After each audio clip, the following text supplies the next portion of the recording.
Class 12th के सभी students का मेरे चैनल अशोक कुमार नरवर में बहुत बहुत स्वागत है। मैं आपका शिक्षक अशोक कुमार नरवर। आज मैं आपकी हिंदी आरोह भाग 2 का जो पहला पार्ट है, फर्स्ट चैप्टर है आत्म परिचय, उसके पद्यांशों को भी पढ़ूंगा, साथ में शब्दार्थ, संदर्भ, प्रसंग, और हम जो है एक काम और करेंगे, व्याख्या और उसका काव्य सौंदर्य, ये सभी देखेंगे, विशेष जिसको कहते हैं, ये सभी चीज़ें देखेंगे। तो यहाँ पर लिखा हुआ है संदर्भ, सप्रसंग, पद्यांशों की व्याख्या। फिर चैप्टर का टाइटल है आत्म परिचय, स्वयं का परिचय, सेल्फ इंट्रोडक्शन। कविता की पहली स्टेंजा है, पहला जो भाग है उसको देखिए। पहला अनुच्छेद क्या है? मैं जग जीवन का भार लिए फिरता हूँ। इसके जो कवि हैं ना, वो हैं हरिवंश राय बच्चन। मैं जग जीवन का भार लिए फिरता हूँ, फिर भी जीवन में प्यार लिए फिरता हूँ। कर दिया किसी ने झंकृत जिनको छूकर, मैं सांसों के दो तार लिए फिरता हूँ। मैं जग जीवन का भार लिए फिरता हूँ। फिर से देखिए, मैं जग जीवन का भार लिए फिरता हूँ, फिर भी जीवन में प्यार लिए फिरता हूँ। कर दिया किसी ने झंकृत जिनको छूकर, मैं सांसों के दो तार लिए फिरता हूँ। मैं जग जीवन का भार लिए फिरता हूँ। तो ये तो कविता की 4 पंक्तियाँ हैं।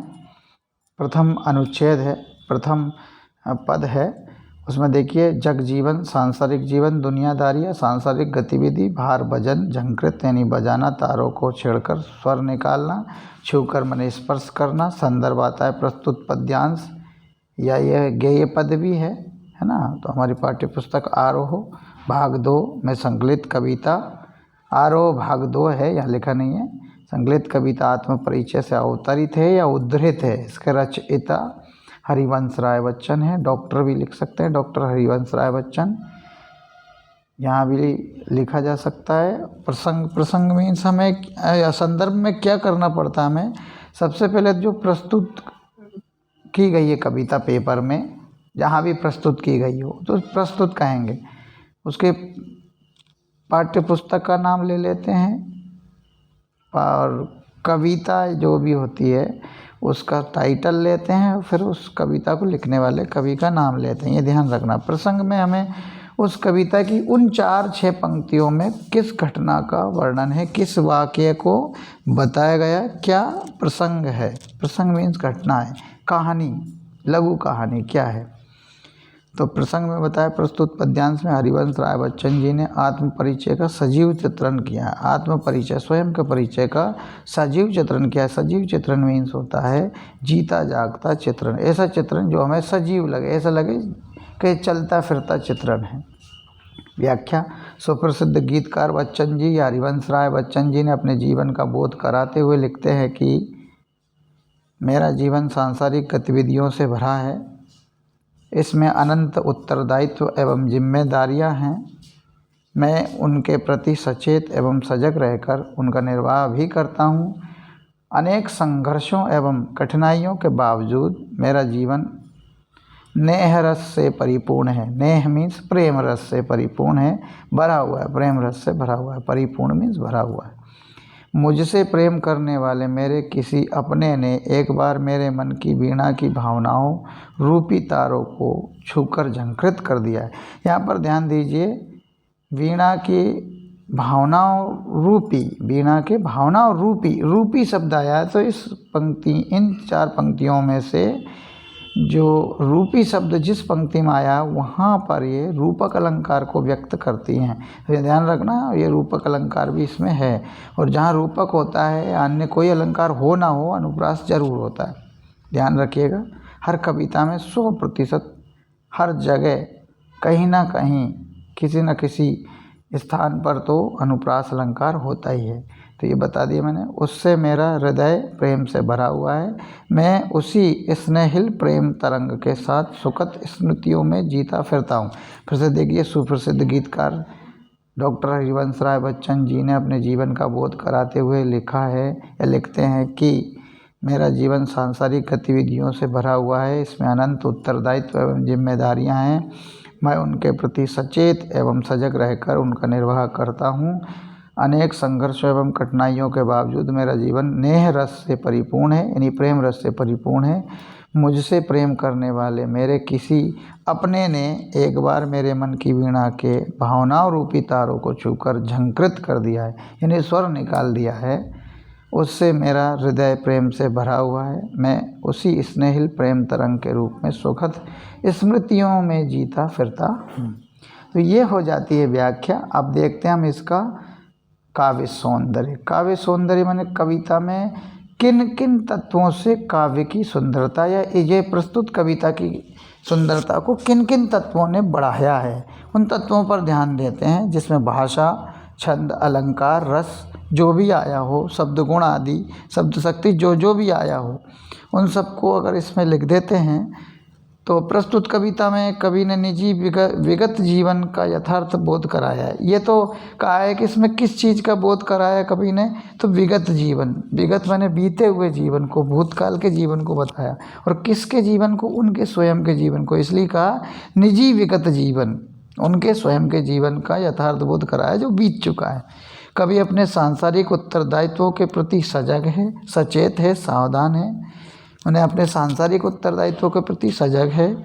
सांसों के तार में रूपक अलंकार है। हाँ, यहाँ मैंने बताया भी था कि सांसों के तार, ये 3 शब्दों का एक पद बनता है ना। तो ये संज्ञा पद कहलाएगा। ये संज्ञा पद में रूपक अलंकार है। फिर अनुप्रास, पद मैत्री और स्वर मैत्री अलंकारों की शोभा भी दर्शनीय है। अनुप्रास तो है ही सही, पद मैत्री अलंकार है। पद मैत्री का अर्थ होता है हर पद आपस में अंतिम में कहीं ना कहीं पद के अंतिम शब्दों में समानता पाई जाए, वो पद मैत्री है। स्वर मैत्री, जिसमें स्वरों की समानता हो, वह स्वर मैत्री अलंकार। तो ये तीनों अलंकार हुआ, अनुप्रास, पद मैत्री और स्वर मैत्री अलंकारों की शोभा दर्शनीय है, मैंने देखने लायक है। इससे सुशोभित है ये कविता। पद मैत्री, स्वर मैत्री और अनुप्रास से श्रृंगार रस की उन्मुक्त अभिव्यक्ति हुई है। श्रृंगार रस की स्वतंत्र, उन्मुक्त है, स्वतंत्र अभिव्यक्ति हुई है। स्वतंत्र रूप से श्रृंगार रस का प्रयोग इसमें हुआ, यूँ का है, श्रृंगार रस की उन्मुक्त अभिव्यक्ति हुई है। यहाँ पर साहित्यिक भाषा का प्रयोग काव्य सौंदर्य में जरूर किया जाता है। जैसे शोभा दर्शनीय है, साहित्यिक भाषा है, थोड़ी अच्छी क्लिष्ट हिंदी में बताया गया, जो सुंदर लगे बोलने लिखने में, वो हिंदी का प्रयोग यहाँ पर किया गया है। और अगली पंक्ति में बताया उन्मुक्त अभिव्यक्ति, ये भी एक साहित्यिक भाषा है। अभिधा शब्द शक्ति का प्रयोग हुआ है, ये छठा पॉइंट है। माधुर्य, जब श्रृंगार रस होगा तो उसमें शब्द गुण माधुर्य होगा। वात्सल्य में और श्रृंगार में माधुर्य शब्द गुण होता है ना। रौद्र, वीर, इनमें ओज शब्द गुण होता है और बाकी में प्रसाद शब्द गुण होता है। भाषा सहज, सरल, सरस, खड़ी बोली। देखिए, भाषा सहज भी है, जो जल्दी समझ में आ जाए, सरल है, सरस है, रस युक्त है ना। भाषा सहज, सरल, सरस, रस युक्त, खड़ी बोली है। गेय मुक्तक शैली में लिखा गया। इसके लिखने की शैली यानी राइटिंग टेक्निक गेय मुक्तक है, गाने वाला मुक्तक। जो मुक्तक गाया जा सके उसको गेय मुक्तक कहेंगे। तो इसकी टेक्निक लिखने वाली है गेय मुक्तक शैली। लिए फिरता हूँ की आवृत्ति से गीत में मधुरता आ गई है। या लिए फिरता हूँ बार बार आया, इससे आवृत्ति मीन्स बार बार आया, इससे गीत में मधुरता आ गई है। ठीक है, ये पहले जो 4 पंक्तियाँ थी उनका ये काव्य सौंदर्य, व्याख्या, संदर्भ, प्रसंग सब कुछ हो चुका है। दूसरा पद देखिए, दूसरा पद है मैं स्नेह सुरा का पान किया करता हूँ। अब ये करता हूँ, फिर अगली पंक्ति में भी करता हूँ, तो कहीं ना कहीं पद मैत्री भी होती है, स्वर की समानता भी होती है। तो स्वर मैत्री, पद मैत्री दोनों आ रहे हैं इसमें पहली 2 पंक्तियों में ना। तो मैं स्नेह सुरा, सुरा मीन्स शराब होती है ना, मदिरा, का पान किया करता हूँ। मैं कभी ना जग का ध्यान किया करता हूँ। जग पूछ रहा उनको जो जग की गाते हैं, मैं अपने मन का गान किया करता हूँ।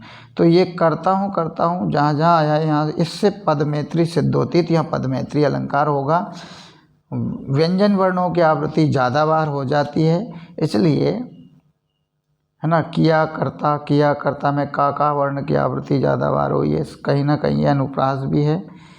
तो और बार बार किया करता हूँ से क्या होता है, गीत में मधुरता भी आ जाती है।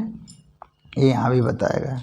तो मैं स्नेह सुरा का पान किया करता हूँ, मैं कभी ना जग का ध्यान किया करता हूँ। जग पूछ रहा उनको जो जग की गाते, मैं अपने मन का गान किया करता हूँ। शब्दार्थ देखिए, स्नेह मीन्स प्रेम प्यार, सुरा मदिरा शराब, पान माने सेवन करना पीना, ध्यान करना चिंतन करना, परवाह करना चिंता करना, जग की गाते माने संसार की प्रशंसा करते हैं, बखान करते हैं संसार का। संदर्भ पूर्वत है कि प्रस्तुत पद्यांश हमारी पाठ्य पुस्तक आरोह भाग 2 के शीर्षक आत्मपरिचय या भाग 2 के कविता आत्मपरिचय से अवतरित है, उद्धृत है। इसके रचयिता डॉक्टर हरिवंश राय बच्चन है, ये मैं पहले बता चुका हूँ, अब भी वही रहेगा। प्रसंग में प्रस्तुत पंक्तियों में कवि ने अपनी मनमौजी जीवन शैली का, अपनी मनमौजी कि सिर्फ मन की करना, किसी और का ध्यान ना करना और सिर्फ मन की करना, तो उसकी मनमौजी जीवन शैली का सजीव चित्रण किया है। कैसी शैली का? मनमौजी शैली का सजीव चित्रण किया। सजीव माने चलता फिरता चित्रण। व्याख्या, कवि कहता है कि वह सदैव प्रेम रूपी मदिरा का सेवन करता रहता है, अर्थात वह बिना संसार की परवाह किए सदैव प्रेम के भावों में डूबा रहता है। कवि को इस बात से इंच मात्र भी अंतर नहीं पड़ता कि यह संसार उसके बारे में कैसी कैसी बातें करता है, उसे पागल प्रेमी दीवाना तक कहता है। कवि के अनुसार यह संसार बड़ा स्वार्थी है, यहाँ केवल उन्हीं की पूजा होती है जो संसार की प्रशंसा करते हैं, अर्थात संसार की चरण वंदना में लिप्त रहते हैं। परंतु कवि को इस स्वार्थी दुनिया और इसकी भौतिकता से कोई सरोकार नहीं है। वह तो देश दुनिया से बेखबर अपने मन के भावों को गीत में पिरोकर गाता फिरता है। तात्पर्य यह है कि कवि संसार की प्रचलित रूढ़ियों एवं मान्यताओं के विपरीत अपने मन के अनुसार चलता है, मनमौजीपन का कार्य कर, मनमौजी शैली से जीवन जीता है। वह वही सब करता है जो उसका मन कहता है। अब देखते हैं काव्य सौंदर्य। कवि ने अपनी मनमौजी प्रवृत्ति का स्वाभाविक चित्रण किया है, जो स्वभाव में आदतों में आ गया वो स्वाभाविक चित्रण है। मनमौजी आदत है उसकी। कवि ने संसार की स्वार्थपरता का सजीव चित्रण उकेरा है, चित्र उकेरा है ना, माने कवि ने संसार की स्वार्थपरता का सजीव चित्र उकेरा है, माने चित्र बनाया है। चित्र बनाया पर ऐसा लगता है सजीव हो, जिंदा हो, जीवित हो, उसको कहते हैं सजीव। स्नेह सुरा में रूपक अलंकार है, बिल्कुल है। अनुप्रास अलंकार इसमें था ही सही, और मैं पहले भी कह चुका था पद मैत्री और स्वर मैत्री अलंकार भी दृष्टव्य है। ये दृष्टव्य है, चित्र उकेरा है। ये दोनों शब्दों से इसके साहित्यिकता का पता चलता है। इन शब्दों का प्रयोग करने से हमारी साहित्यिकता उत्कृष्ट होती, सर्वोत्कृष्ट होती है ना, तो इसका ध्यान रखना है। अच्छे शब्दों को जरूर लिखना चाहिए। श्रृंगार रस की उन्मुक्त अभिव्यक्ति हुई है। उन्मुक्त अभिव्यक्ति एक साहित्यिक शब्दों का प्रयोग हुआ है, इससे भी इसकी सुंदरता बढ़ती है हमारे लिखने की। जरूर ऐसे शब्दों को लिखना चाहिए जिससे हमारे विद्वत्ता का पता चलता है, हमारे मीन छात्रों की विद्वत्ता का, कि छात्र बहुत अच्छे समझदार छात्र हैं। माधुर्य शब्दगुण विद्यमान है, ये भी एक शब्द अच्छा आया, विद्यमान है, अभिव्यक्ति उन्मुक्त अभिव्यक्ति हुई है, द्रष्टव्य है, उकेरा है, ये सब अच्छे शब्दों का प्रयोग है जिससे भाषा सरल सहज सरस खड़ी बोली है। ये भी एक गय मुक्तक शैली है, ये भी मैं पहले बता चुका हूँ। किया करता हूँ कि आवृत्ति से गीत में मधुरता आ गई है, ये भी पहले जिक्र आ चुका है। आगे, मैं निज उर के उद्गार लिए फिरता हूँ, ये फिर से पद मैत्री हुई, स्वर मैत्री भी हुई है। मैं निज उर माने हृदय, मैंने स्वयं के हृदय के उद्गार लिए फिरता हूँ, तो मैं निज उर के उद्गार लिए फिरता हूँ, मैं निज उर के उपहार लिए फिरता हूँ। है यह अपूर्ण संसार न मुझको भाता, यह अधूरा संसार मुझे नहीं भाता है, यह अपूर्ण संसार न मुझको भाता, मैं स्वप्नों का संसार लिए फिरता हूँ। मीनिंग देखिए, निज स्वयं के, उर हृदय, उद्गार भाव, अपूर्ण अधूरा, भाता पसंद आता, अच्छा लगता, स्वप्नों का संसार कल्पनाओं की दुनिया। और संदर्भ पूर्वत है, हम पहले बोल चुके। प्रसंग को देखिए, प्रस्तुत पंक्तियों में कवि ने अपने हृदय के उद्गार व्यक्त करते हुए अपनी उन्मुक्त जीवन शैली का वर्णन किया है, या उन्मुक्त जीवन शैली का वर्णन करता है। व्याख्या, कविवर बच्चन कहते हैं कि मैं अपने हृदय के मनोभावों और प्रेम भरे उपहारों को लिए फिरता हूँ। क्या कहते हैं कि मैं अपने हृदय के मनोभावों और प्रेम भरे उपहारों को लिए फिरता हूँ। इन्हें मैं अपने गीतों में ढालकर दुनिया भर में फैलाना चाहता हूँ। मैं चाहता हूँ कि लोग भी दुनियादारी की चालाकियों से दूर एक दूसरे के प्रति हृदय की अतुलनीय गहराइयों में छिपे अपने स्नेह को प्रकट करें। अतुलनीय गहराइयों में छिपे हुए अपने स्नेह को प्रकट करें। कवि के अनुसार उसे यह बाहरी संसार अधूरा प्रतीत होता है जो उसे बिल्कुल भी पसंद नहीं है। वह तो इस स्वार्थी और एवं आडंबरों से परिपूर्ण बाहरी दुनिया में रहने के स्थान पर अपने सपनों के प्रेममयी संसार में विचरण करते रहना चाहता है। वास्तव में कवि अपने अनुसार एक प्रेममयी संसार रचना चाहता है, माने बनाना चाहता है। काव्य सौंदर्य में कवि ने संसार को अपूर्ण बताया है। व्यक्तिवादी विचारधारा प्रस्फुटित हुई है। यह भी एक साहित्यिक शब्द है, इससे इस पंक्ति की सुंदरता बढ़ जाती है। प्रस्फुटित हुई है, व्यक्तिवादी विचारधारा प्रस्फुटित हुई है। सपनों का संसार में अनुप्रास अलंकार है, बिल्कुल है। सा वर्ण की आवृत्ति, व्यंजन वर्ण की आवृत्ति ज़्यादा हुई है, इसलिए अनुप्रास। शांत रस की अभिव्यक्ति हुई है। प्रसाद शब्द गुण है, जहाँ श्रृंगार रस है वहाँ माधुर्य शब्द गुण, या शांत रस है वहाँ प्रसाद शब्द गुण विद्यमान है। तो शांत रस की अभिव्यक्ति हुई है, प्रसाद शब्द गुण विद्यमान है। संस्कृतनिष्ठ होते हुए भी भाषा सरल, सहज एवं सरस खड़ी बोली है। पहले भी बताया, अब भी खड़ी बोली। गैय मुक्तक शैली का प्रयोग हुआ है। लिए फिरता हूँ कि आवृत्ति से गीत में मधुरता आ गई है। कुछ पंक्तियाँ बार बार यहाँ दोहराई गई हैं। यह काव्य सौंदर्य में तो सेम ही रहेंगी। आगे, मैं जला हृदय में अग्नि दहा करता हूँ। मैं जला हृदय में अग्नि दहा करता हूँ। दहा करता हूँ ना, जलता रहता हूँ। सुख दुख दोनों में मग्न रहा करता हूँ। सुख दुख दोनों में मग्न रहा करता हूँ। जग भव सागर तरने को नाव बनाए। जग भव सागर तरने को नाव बनाए। भव सागर, तो यहाँ पर रूपक अलंकार होगा, क्योंकि भव रूपी सागर, तो रूपी आ जाएगा, रूपक अलंकार है। यह डेस लगा इसलिए भी पहचान हो जाती है रूपक अलंकार की। मैं भव मौजों पर मस्त बहा करता हूँ। मैं संसार रूपी मौजों पर बहा करता हूँ। अग्नि आग, दहा जला, भव सागर संसार रूपी समुद्र। देखिए रूपी आ गया पक्का, यहाँ अनुप्रास वो रूपक अलंकार होगा। तरने, पार उतरने, मौजों यानी तरंगों, लहरों, हिलोरों, वेव्स। संदर्भ पूर्वत है। प्रस्तुत पद्यांश हमारी पाठ्यपुस्तक आरोह भाग 2 के शीर्षक आत्म परिचय से अवतरित है। इसके रचयिता डॉक्टर हरिवंश राय बच्चन है। प्रसंग प्रस्तुत पद्यांश में कवि बच्चन जी ने सुख दुख दोनों अवस्थाओं के प्रति समभाव रखने की बात कही है। सुख दुख दोनों अवस्थाओं के प्रति समभाव रखने की बात कही है। कृष्ण ने भी गीता में कहा, सुखे दुखे समय कृत्वा।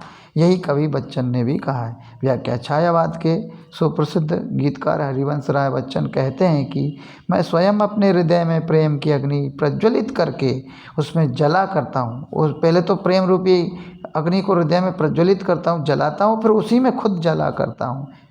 अर्थात उस प्रेमाग्नि में, प्रेम रूपी अग्नि में या प्रेमाग्नि में प्रसन्नतापूर्वक स्वयं को तपाता हूँ। इस बीच जीवन में आने वाले सुखों और दुखों दोनों को मैं समभाव से लेता हूँ, समभाव से भोगता हूँ। अर्थात सुख के क्षणों में ना मैं ज़्यादा खुश होता हूँ और ना ही दुख की घड़ी में अत्यधिक विकल होकर अपने भाग्य को कोसता हूँ। मेरे लिए सुख दुख जीवन रूपी सिक्के के दो पहलू भर हैं।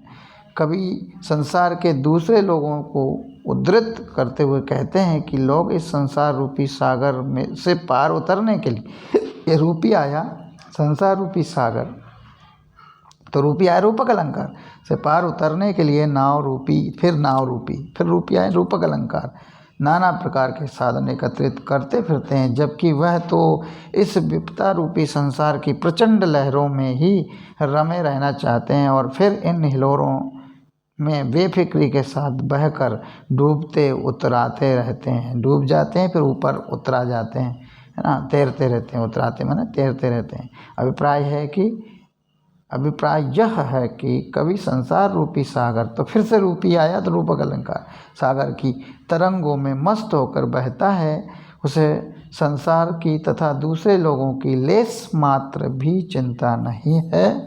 काव्य सौंदर्य देखिए, कवि ने सुख दुख में संभाव रखने की बात कही है। भाव मीन्स भावना, संभावना रखने की बात कही है। यहाँ पर भाव का मीन्स भावना होता है। कवि ने प्रेम की मस्ती को ही अपना जीवन माना है। प्रेम भाव सागर, भाव मौज में रूपक अलंकार है। अग्नि एवं नाव में रूपकातिशोक्ति अलंकार है। रूपकाशोक्ति माने रूपक की अतिशोक्ति है ना। रूपक की अतिशोक्ति किसी रूपक अलंकार तो ऐसी, लेकिन उसे भी बढ़ा चढ़ाकर बताया, रूपक अलंकार को बढ़ा चढ़ाकर बताया, इसलिए रूपकातिशोक्ति, रूपकातिशयोक्ति अलंकार। क्यों? क्योंकि अग्नि में पहले हृदय में अग्नि जलाना कभी नहीं जल सकती, लेकिन बढ़ा चढ़ा कर बताया कि हृदय में अग्नि को प्रज्वलित करता हूँ और उसी रूप अग्नि में जलता हूँ। नाव भी यहाँ बताया, तो यहाँ पर कवि का आशय है कि प्रेम रूपी अग्नि एवं प्रेम रूपी नाव दोनों को बढ़ा चढ़ा कर बताया। वियोग श्रृंगार रस की उन्मुक्त अभिव्यक्ति हुई है, श्रृंगार रस आया है तो पक्का है माधुर्य शब्द गुण होगा, प्रतीकात्मक शैली का प्रयोग हुआ है। ऐसे प्रतीकों का प्रयोग नाव, अग्नि, भाव, इस तरह के प्रतीक हैं, इन्हीं को बिंब भी माना, उदाहरण भी माना। उदाहरण के तौर पे नाव और अग्नि का उदाहरण दिया है, सुख दुख का उदाहरण दिया है। इनको बिंब योजना सार्थक है, तो इनको बिंब के रूप में माना, उदाहरण के रूप में माना, इसलिए कहा जाता है बिंब योजना सार्थक है। माधुर्य गुण विद्यमान है। तत्सम शब्दावली की बहुलता है। इसमें तत्सम यानी संस्कृत निष्ठ जो शब्द संस्कृत से ज्यों के त्यों इस कविता में अपना लिए गए हों, है ना, प्रयोग किए गए हों, उन्हें तत्सम शब्दावली कहा है। तो तत्सम शब्दावली की यहाँ पर इस कविता में बहुलता है। भाषा सरल, सहज, सरस, खड़ी बोली है। गय मुक्तक शैली का प्रयोग हुआ है। चलिए अगले पंक्ति 4 पे जाते हैं। 5वां अंतरा देखिए क्या है। मैं यौवन का उन्माद लिए फिरता हूँ, फिर से पद में 3 है। उन्मादों में अवसाद लिए फिरता हूँ, फिर से पद में 3 है। जो मुझको बाहर हंसा रुलाती भीतर, जो मुझे बाहर तो हंसाती और रुलाती भीतर है। भीतर यानी हृदय में रुलाती। मैं हाय किसी की याद लिए फिरता हूँ। तो पद में 3 और स्वर में 3 दोनों अलंकार यहाँ हैं, और अनुप्रास अलंकार तो यहाँ पर उपस्थित है ही सही। हर कविता में होता ही है अभी अनुप्रास अलंकार। तो यौवन, जवानी, युवावस्था, उन्माद, मस्ती, जोश, पागलपन, बावरापन, अवसाद, दुख, पीड़ा, कष्ट, उदासी, निराशा, विषाद, खेद। अवसाद के कितने पर्यायवाची बताएं? दुख, पीड़ा, कष्ट, उदासी, निराशा, विषाद, खेद। संदर्भ पूर्वत है, 3 बार बोल चुके हैं, अब 4थी बार क्या बोलें आप सुन लीजिएगा पिछले बैक करके वीडियो को। प्रसंग प्रस्तुत गीतांश यानी गीत का अंश, काव्यांश भी कह सकते हैं, पंक्तियाँ भी कह सकते हैं, लेकिन गीतांश कितना अच्छा लिखा कि गीतांश। प्रस्तुत गीतांश में कवि ने अपने जीवन के अतिरिक्त द्वंद्वों एवं विरोधाभास मूलक सामंजस्यों का वर्णन किया है। अतिरिक्त द्वंद्वों, विरोधाभास मूलक सामंजस्यों, सामंजस्य यानी अपने आप को समन्वित करना, उसके हिसाब से ढालना, है ना, कि जो अतिरिक्त द्वंद्व है उनमें विरोधाभास भी है, फिर भी अपने आप को समन्वित करना, सामंजस्य उसमें बैठाना, तालमेल बैठाना, विरोधाभासों के बीच में तालमेल बैठाना, इस बात का वर्णन किया। उसी को कहते हैं तालमेल को सामंजस्य, अपने आप को एडजस्ट करना। आगे व्याख्या है। अंतस यानी हृदय के अंदर की बात को कहते हैं अंतस की सहज अभिव्यक्ति के सामर्थ्यवान कवि। अंतस यानी हृदय की सहज अभिव्यक्ति के सामर्थ्यवान कवि। कितनी अच्छी सुंदर शब्दावली का प्रयोग करके इस बात को कहा है कि अंतस की यानी हृदय के अंदर की सहज सरल अभिव्यक्ति के सामर्थ्य, उस अभिव्यक्ति को सरलता से व्यक्त कर देते हो, सहजता से व्यक्त करते थे, ऐसे सामर्थ्य से युक्त कवि बच्चन जी। तो सामर्थ्यवान कहा, सामर्थ्य से युक्त, शक्ति से युक्त को कहा सामर्थ्यवान कवि बच्चन जी। कहते हैं कि मैं किसी युवा की तरह जवानी का पागलपन एवं मस्ती के लिए चारों ओर फिरता रहता हूँ। मेरे इस जोश में केवल मैं और मेरे जीवन की स्मृतियाँ ही हैं। यद्यपि मेरे इस पागलपन के कारण मुझे जीवन में कई बार निराशा और हताशा भी हाथ लगी है, किंतु मैं इन सबसे बेपरवाह हो प्राप्त दुखों को मस्ती के साथ उठाए घूमता हूँ। कवि आगे लिखते हैं कि मैं अपनी इस यायावरी माने घुमक्कड़ जीवन को कहते हैं यायावरी में अपने किसी प्रिय की सुखद स्मृतियों को हृदय में संजोए गाता फिरता हूँ। बाहर से मेरे होठों पर सजी मुस्कान देखने वालों को यह भान तक नहीं है कि मैं अपने उस प्रियतम की याद में मन ही मन कितना रोता फिरता हूँ, अर्थात किसी की याद मुझे अंदर से कितना कचोटती रहती है, इसका अनुमान बाहर से मुझे मुस्कराता देखने वाले नहीं लगा पाते। मुझे बाहर से मुस्कुराता देखते हैं, लेकिन मैं अंदर से कितना दुखी हूँ, कितना कचोटता हूँ अपने आप को, ये वो नहीं पता लगा पाते। अब काव्य सौंदर्य में कवि ने अपने अंतस की पीड़ा का जीवंत चित्रण किया है, यानी जीवंत यानी जीवित है ना, यह सजीव चित्रण किया है। सजीव या जीवंत तो बार बार शब्दों को बदलना पड़ता है, सजीव और जीवंत एक ही बात को बताते हैं, इसलिए यहाँ पर सजीव चित्रण भी लिखा जा सकता है, जीवंत भी लिखा जा सकता है। तो अपने अंतस की पीड़ा, हृदय की पीड़ा का जीवंत चित्रण किया है। अंतस मीन्स हृदय। आगे लिखा श्रृंगार रस के वियोग पक्ष की मार्मिक अभिव्यक्ति हुई। देखिए श्रृंगार रस के दो पक्ष, संयोग श्रृंगार, वियोग श्रृंगार। अब क्या है कि उन्होंने बता दिया कि वियोग पक्ष, तो एक नया शब्द बता दिया, मार्मिक और नया शब्द अभिव्यक्ति हुई है। ये तो बार बार आ ही रहा है, कितनी अच्छी बात। तीन पहले की चार कविताओं में या चार कविताओं के अंतरों में उन्होंने कुछ और लिखा श्रृंगार के लिए, और यहाँ कुछ और लिखा। तो बार बार भाषा में बदलाव, बार बार भाषा के स्वाद में बदलाव करना जिससे भाषा अच्छी लगे, ये यहाँ पर किया गया है। बहुत सुंदर लिखा है। वियोग पक्ष, श्रृंगार रस के वियोग पक्ष की मार्मिक अभिव्यक्ति हुई है। प्रेम की दीवानगी, हताशा एवं व्याकुलता का हृदय स्पर्शी वर्णन है। हृदय स्पर्शी वर्णन, यहाँ भी बहुत अच्छे शब्दों का प्रयोग हुआ है। उन्मादों में, अवसाद में विरोधाभास अलंकार है, उन्माद और अवसाद। अनुप्रास, पदमेत्री और स्वरमेत्री अलंकारों की शोभा बढ़ रही है। प्रतीकात्मक शैली का सार्थक प्रयोग हुआ है, बिल्कुल सही है। संस्कृत निष्ठ होते हुए भी भाषा सरल, सहज और सरस खड़ी बोली है। भाषा संस्कृत निष्ठ है, फिर भी सरल है, सहज है, सरस है, रसयुक्त खड़ी बोली है। मुक्तज्ञेय शैली, ये बार बार आया सभी में। लिए फिरता हूँ, इसकी आवृत्ति से गीत में मधुरता, ये पंक्ति भी बार बार आई है। अनुप्रास, पदमेत्री, स्वरमेत्री, ये भी कई बार कई अंतरों में ये आई है। चलिए आगे चलते हैं। आगे बताया, कर यत्न मिटे सब सत्य किसी ने जाना, कर यत्न मिटे सब सत्य किसी ने जाना, नादान वही है हाय जहाँ पर दाना। फिर मूढ़ ना क्या जग जो इस पर भी सीखे, मूढ़ मीन्स मूर्ख, जग फिर भी इस पर ना सीखे, मैं सीख रहा हूँ सीखा ज्ञान भुलाना। सीखा हुआ ज्ञान को मैं भुलाना सीख रहा हूँ, ये कहा। देखिए अब मीनिंग क्या कहते हैं। यत्न प्रयास प्रयत्न, नादान मूर्ख, मंद बुद्धि ना समझ अनाड़ी। चार बताएं मूर्ख नादान के लिए, मूर्ख, मंद बुद्धि, ना समझ, अनाड़ी, दाना माने चतुर, ज्ञानी, समझदार, अकलमंद, मूढ़, मूर्ख। और संदर्भ पूर्वत है, तो आप पूरा वीडियो को बैक करके सुन लीजिएगा। मैं यहाँ पर आगे बताता हूँ। व्याख्या कवि बच्चन जी कहते हैं कि इस संसार में अनेक महापुरुषों ने सत्य यानी ब्रह्म की खोज के लिए निरंतर प्रयास किए, किंतु वे सभी अपने इन अगणित प्रयत्नों के बाद भी क्या सत्य की खोज कर पाए? कतई नहीं। कवि आगे कहते हैं कि इस संसार में ज्ञानी और समझदार लोगों के बीच भी मूर्ख एवं ना समझ लोग भी मौजूद हैं।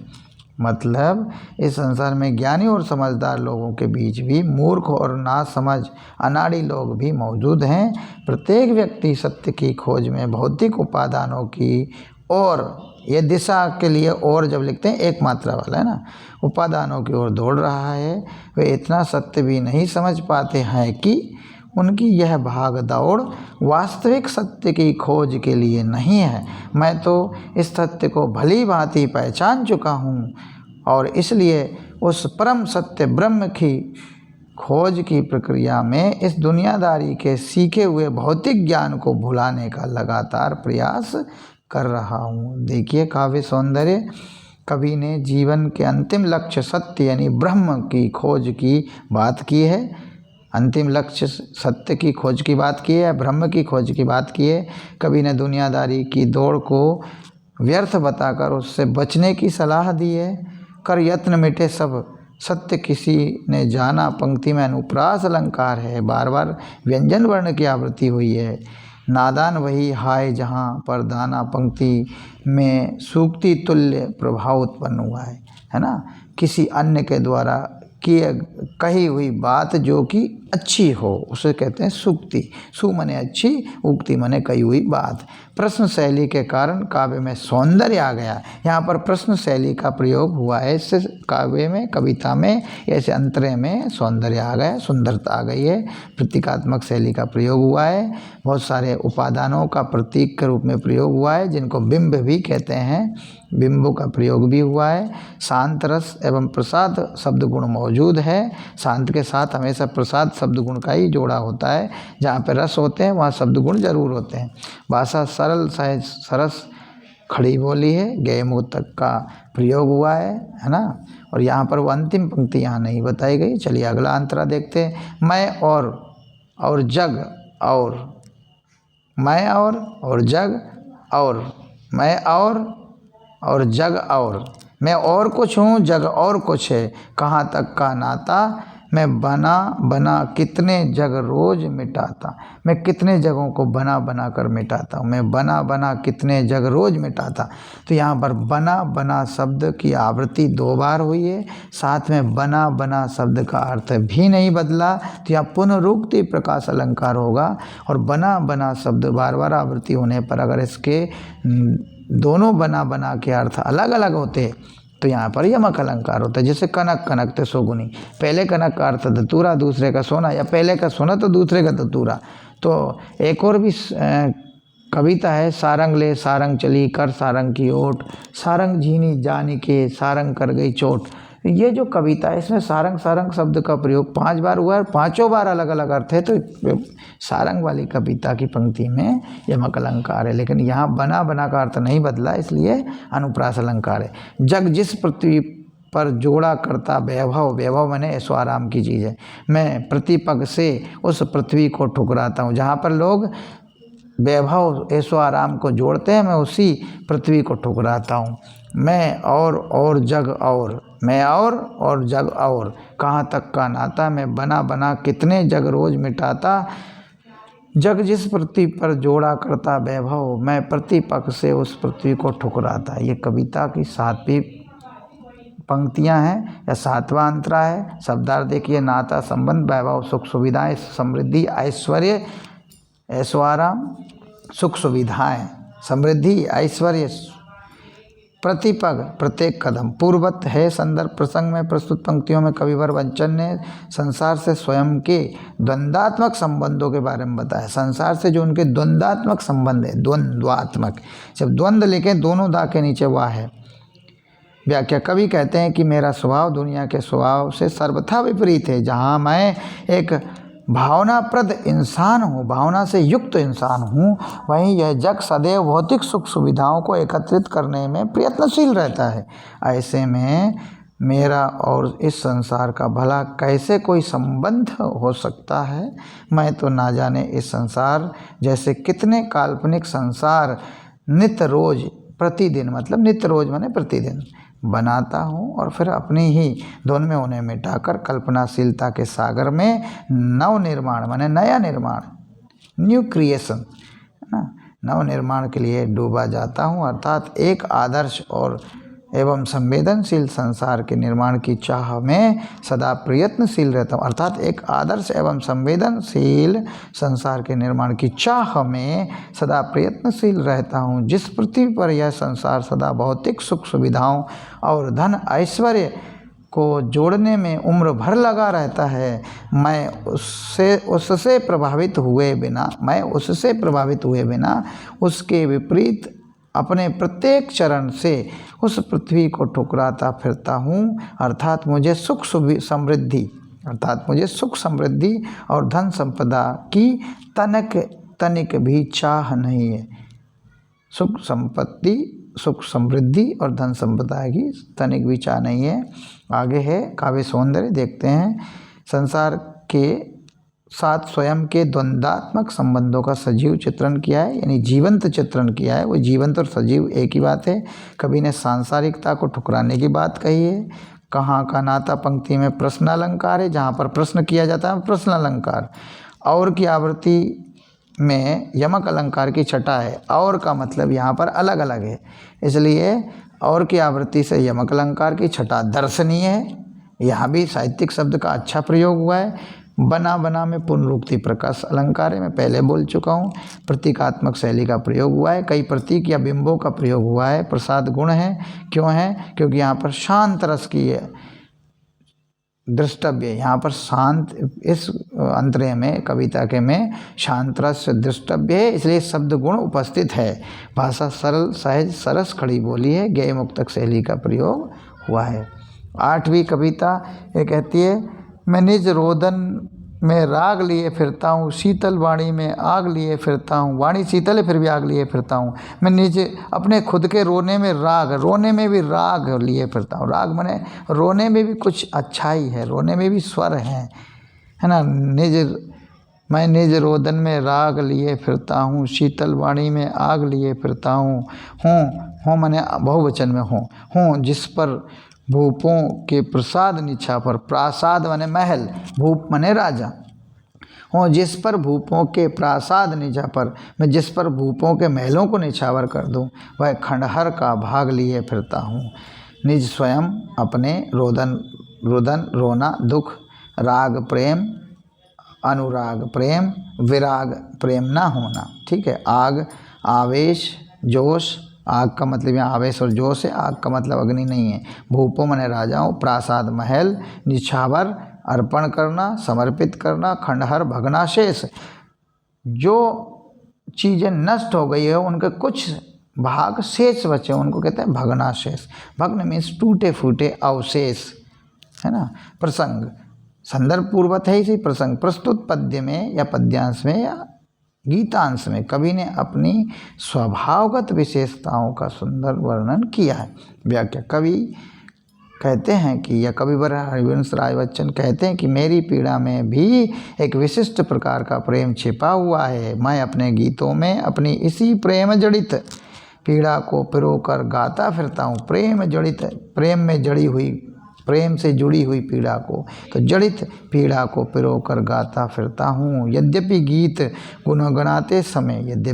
गुनगुनाते समय मेरा स्वर स्वाभाविक रूप से अत्यंत कर्णप्रिय एवं कोमल होता है, किंतु इस शीतल वाणी में भी मेरा जोश एवं ऊर्जा स्पष्ट रूप से व्याप्त हैं। कवि आगे कहते हैं कि मैं अपने साथ सदैव अपनी ऐसी खंडहर रूपी, ये रूपी फिर आया, रूप का अलंकार जरूर होगा, खंडहर रूपी प्रेममयी यादों को संजोए या सहेजे फिरता हूँ कि जिससे ईर्ष्यावश बड़े बड़े राजा महाराजा अपने महलों तक को भी तत्काल त्यागने के लिए तैयार हो जाएं। मैं उसी अमूल्य प्रेम को अपने मन में संजोए हुए हूँ। चलिए, काव्य सौंदर्य कवि ने अपने अंतस माने हृदय की पीड़ा का प्रकटीकरण किया है। कितना अच्छा शब्द दिया है यहाँ, प्रकटीकरण किया है। अंतस माने हृदय की पीड़ा या हृदय के कष्ट, हृदय के दुख या ताप को बताया है। गीतों में विरह वेदना के कारण उत्पन्न शीतलता के अंदर छुपी व्याकुलता का सजीव चित्रण हुआ है, यह भी बहुत अच्छा लिखा। रोदन में राग, शीतलवाणी में आग, खंडहर का प्रसाद निछावर पंक्तियों में विरोधाभास अलंकार है। ध्यान रखिए, जो दो बातों का विरोध, दो बातें कही गई हों, रोदन और राग दो बातें अलग अलग हैं, तो उनमें विरोध का आभास होगा कि रोना भी है और रोने में भी राग कैसा। शीतल वाणी है, फिर वाणी शीतल है, ठंडी है, तो उसमें आग कैसी।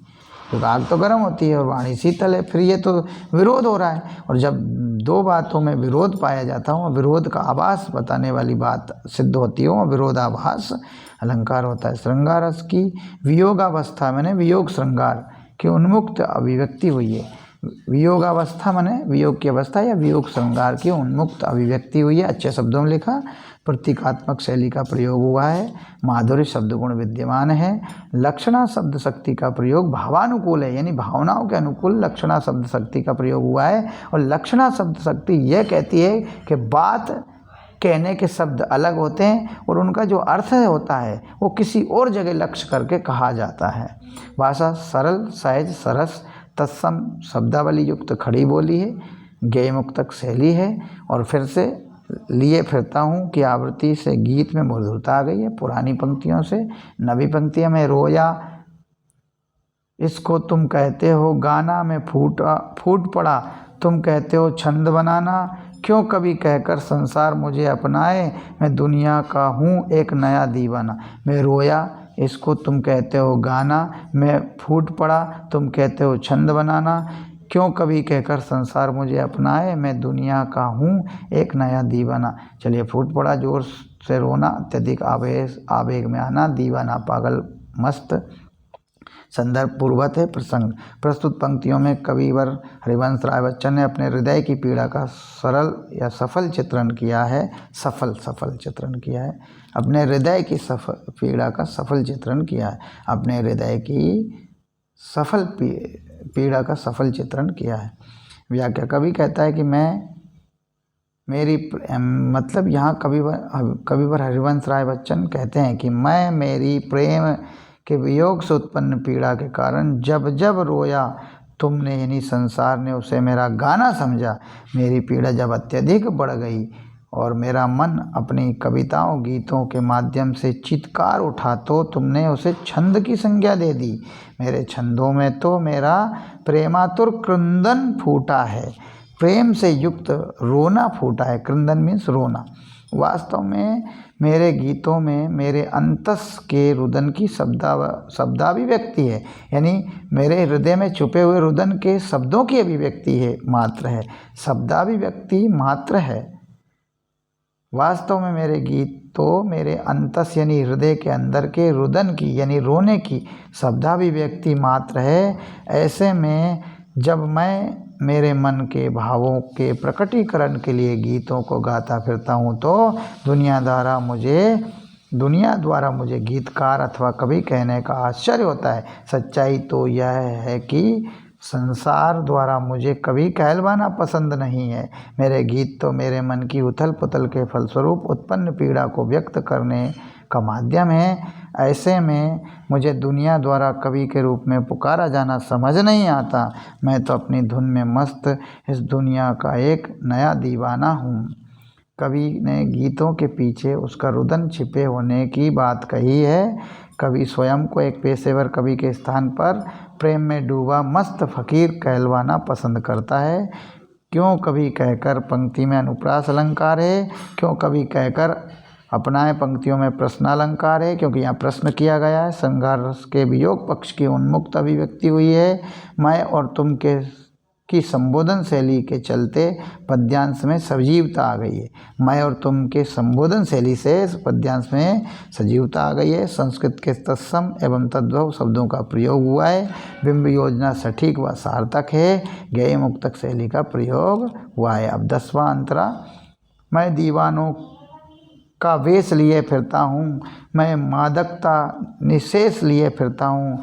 जिसको सुनकर जग झूम झुके लहराए, जिसको सुनकर जग झूम झुके लहराए। मैं मस्ती का संदेश लिए फिरता हूँ। चलिए, दीवानों का मतलब प्रेमियों का, मादकता मस्ती, फकीरी नशा, निशेष माने समूचा, शेष न बचा वो निशेष पूरा संपूर्ण, निःशेष जिसमें सब कुछ बाकी ना बचा हो। पूर्वत है। संदर्भ प्रसंग में प्रस्तुत गीतांश में कवि हरिवंश राय बच्चन ने संसार को प्रेम और मस्ती का सारगर्भित संदेश दिया है।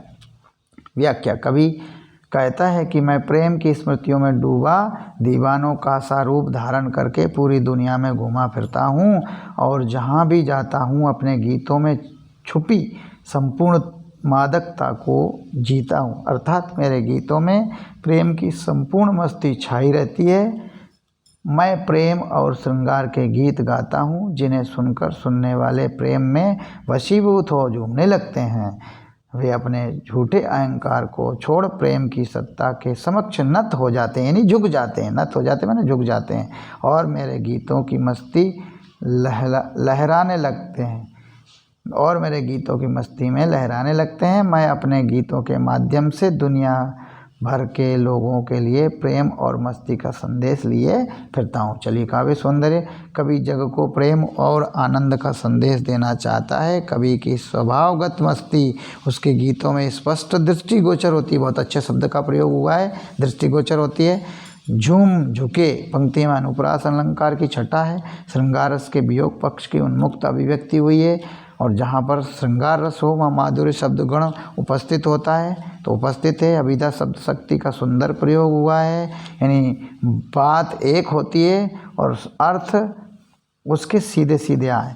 भाषा तत्सम तद्भव शब्दावली युक्त है। गेय मुक्तक शैली का प्रयोग हुआ है और लिए फिरता हूँ मैं आपकी जो आवृत्ति हुई उससे गीत में मधुरता आ गई है। दिन जल्दी जल्दी ढलता है, ये अलग कविता है। इसका वीडियो हम बाद में बनाएंगे। धन्यवाद। अब इस वीडियो को आप लोग ज़रूर देखिएगा।